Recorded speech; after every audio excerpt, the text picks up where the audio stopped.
Le 3 avril 2021, vous avez vu défiler ces 22 momies royales au Caire. Ces chars transportaient 18 rois et 4 reines de l'Égypte antique vers leur nouvelle demeure. De quoi remettre sur le tapis un vieux débat. De quelle couleur était la peau de ces pharaons ? Elle était noire même au-delà de la 18e dynastie. Et si on avance plus dans le temps, les autres rois non plus. Les Ramsès, les Séti, les Toutankhamon, les Amenophis, les Hatshepsut. En plus, en regardant les effigies, les personnages, les corps, parce que je travaille beaucoup sur les corps, c'était tellement évident que ces corps-là, c'était des corps de noirs, de Camille, etc.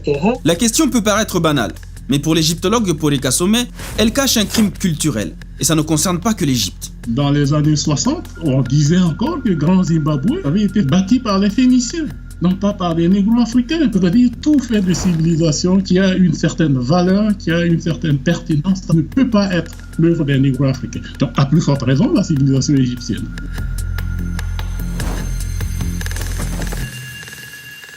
Je vous explique. Jusqu'au milieu du XXe siècle, la théorie acceptée par les égyptologues était que les Égyptiens de l'Antiquité étaient blancs. Puis paraît en 1954 Nation nègre et culture. Dans son livre, l'historien égyptologue sénégalais Cheikh Anta Diop affirme que les Égyptiens de l'Antiquité étaient plutôt noirs. Les toutes premières dynasties sont noires. On a des représentations du roi Khéops, du roi Narmer, du roi Djoser. Je pense que devant ces représentations-là, il n'y a aucune discussion possible. Mais alors pourquoi l'histoire racontée dans les livres ou dans les films les représente en blanc ? Cheikh Anta Diop a passé toute sa vie à marteler qu'il y a eu falsification.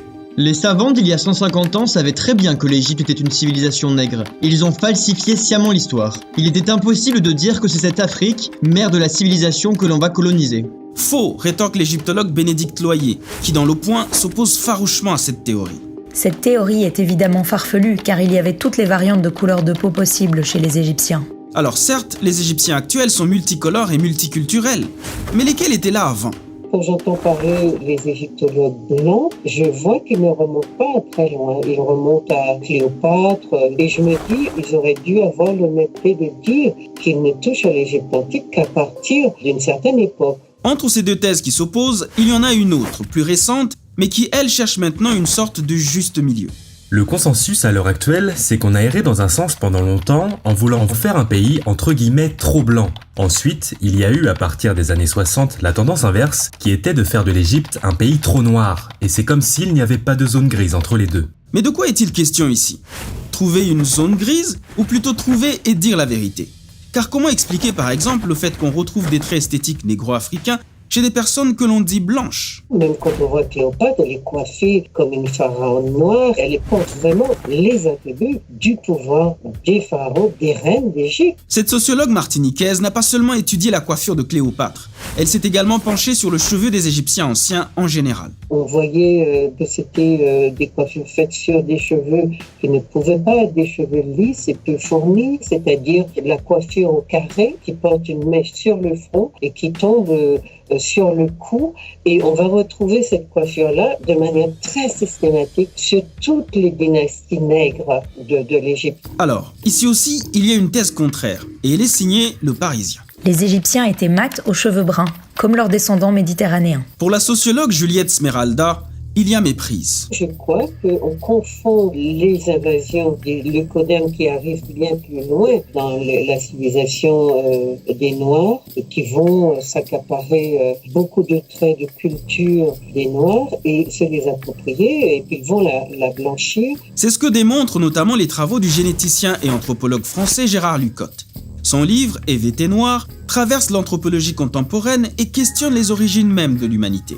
Il a écrit un ouvrage pour montrer que la première femme était noire, celle dont on dit dans la Bible, qu'on représente dans la Bible comme étant blanche. Eh bien, lui, il la représente comme étant une femme noire. Et pour ce qui est de l'Égypte, Yopore Kasome admet qu'il y a eu effectivement des dynasties non autochtones, c'est-à-dire non africaines. Cet enseignant de langue hiéroglyphique cite entre autres deux dynasties Hyksos, deux dynasties perses, la dynastie des Macédoniens et celle des Romains. Sur plus de 300 pharaons, ça en représente quand même une cinquantaine. Donc, c'est ça l'exception. Du début jusqu'à la fin, jusqu'au dernier pharaon autochtone qui s'appelait Nectanebo II. Il a été vaincu par les Perses en moins 343 et il s'est réfugié dans le sud. Mais en quoi tout ça est important ? Pourquoi polémiquer sur la couleur de peau des Égyptiens anciens ? Eh bien, imaginez une seconde que la race qu'on a rabaissée s'avère être celle qui est à l'origine des sciences, de la médecine, de l'art et bien d'autres, comme par exemple L'écriture, c'est-à-dire le fait d'écrire, vient de là.